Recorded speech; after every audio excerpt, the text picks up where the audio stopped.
Halo, jumpa lagi dengan saya, Emmanuel Fernandes Numba, Sarjana Teknik, dalam mata pelajaran Prakarya dan Kewirausahaan.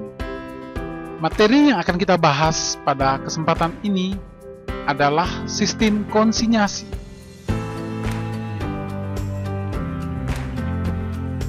Apakah yang dimaksud sistem konsinyasi?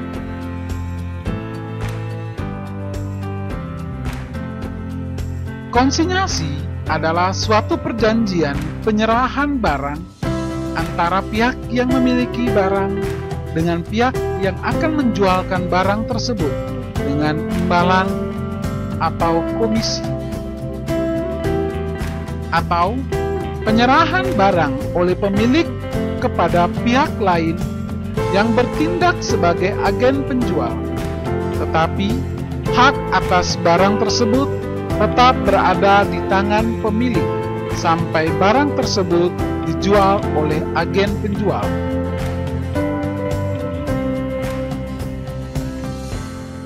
Jadi, konsinyasi merupakan penyerahan produk atau barang oleh pihak konsinyor atau pihak yang memiliki barang kepada konsinyi atau pihak yang akan mengusahakan penjualan barang.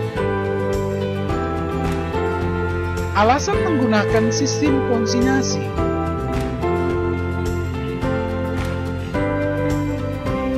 pihak penerima titipan atau konsinyi akan terhindar dari risiko adanya fluktuasi harga. Yang kedua, akan terhindar dari risiko barang tidak laku, kadaluarsa, rusak, atau bahkan busuk. Bagi pihak penitip atau konsinyor, yang pertama, mengurangi investasi di bidang pemasaran. Yang kedua, mendapatkan jaringan pemasaran yang sudah mapan atau pasti.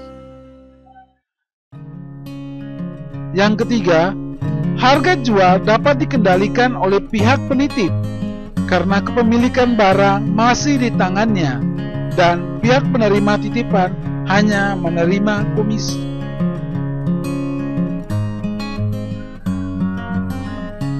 Apa ciri dari transaksi konsinyasi?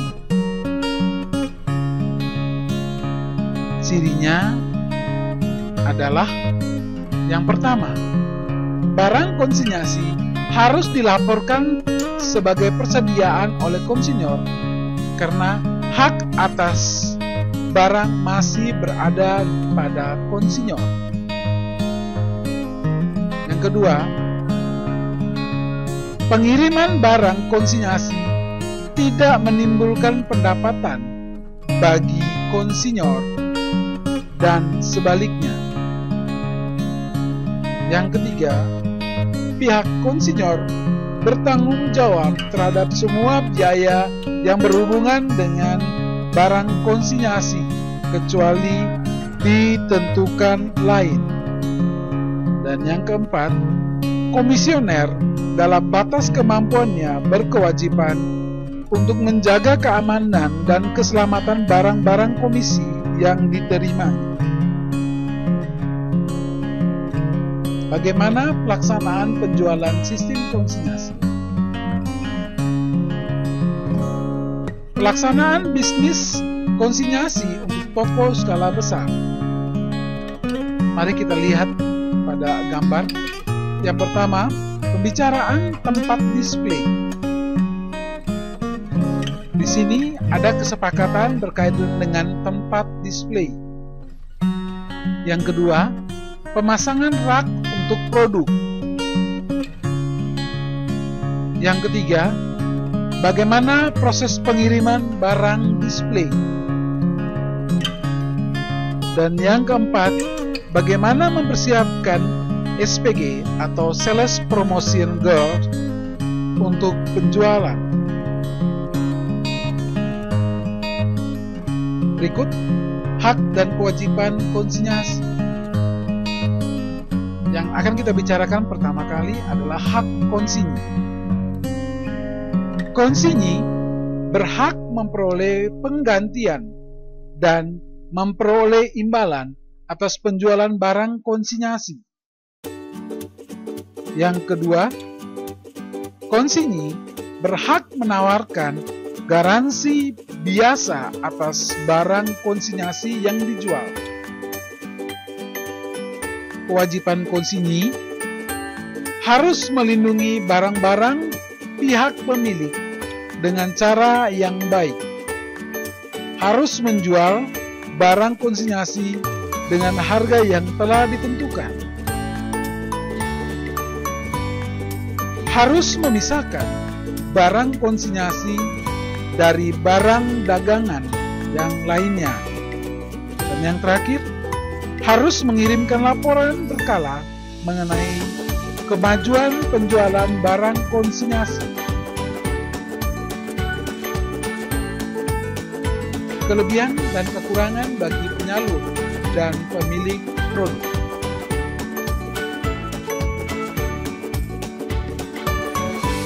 Meskipun teknik pemasaran dengan sistem konsinyasi terlihat menguntungkan, tetapi tetap saja memiliki kelebihan dan kekurangan, baik bagi si penyalur maupun si pemilik produk.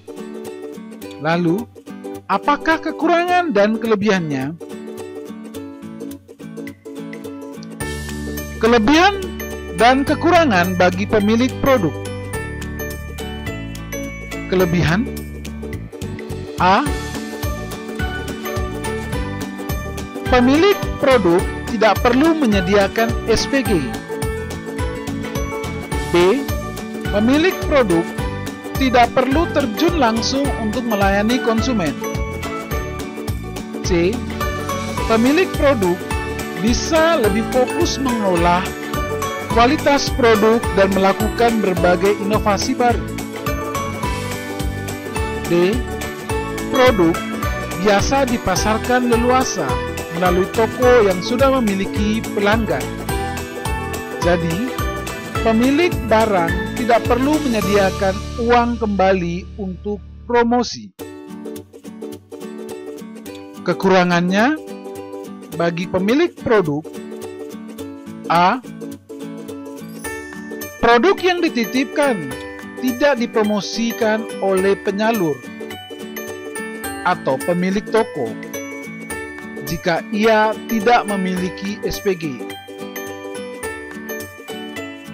B. Sistem pembayaran produk harus mengikuti sistem penyalur, baik per bulan maupun per minggu.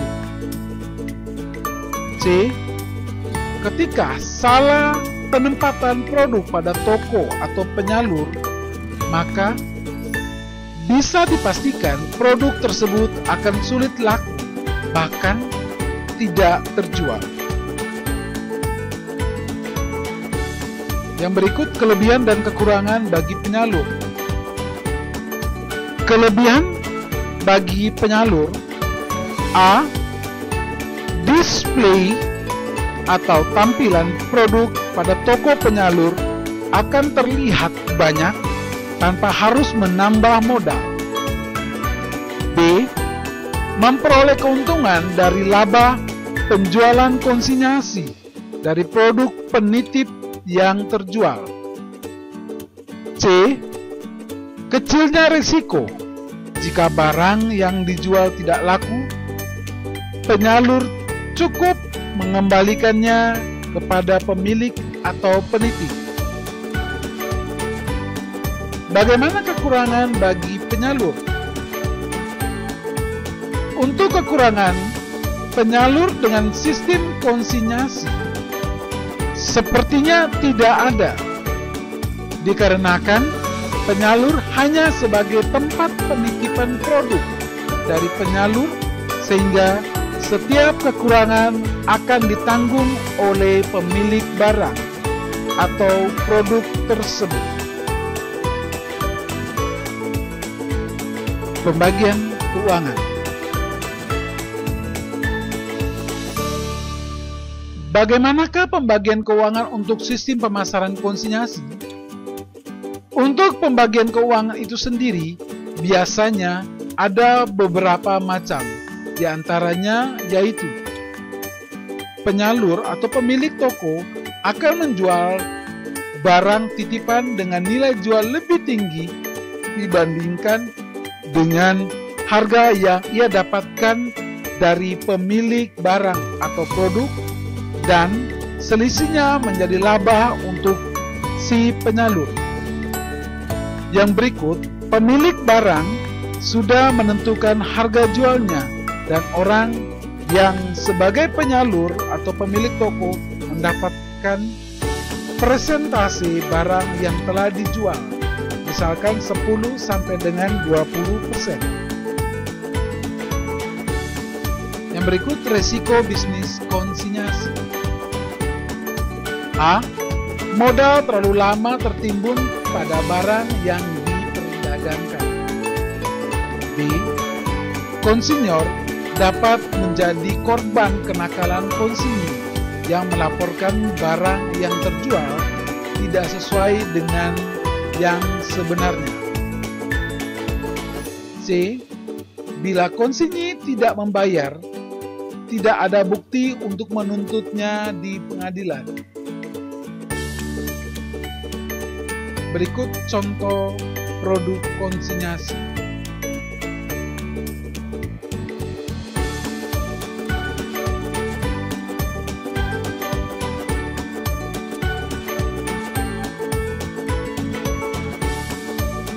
Berikut contoh surat perjanjian konsinyasi.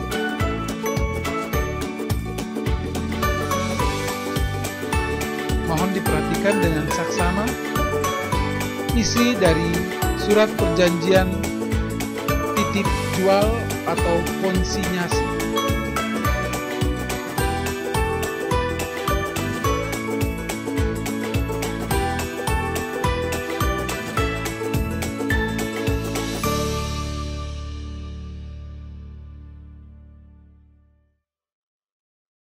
Demikian pembahasan materi sistem konsinyasi pada mata pelajaran prakarya dan kewirausahaan. Terima kasih.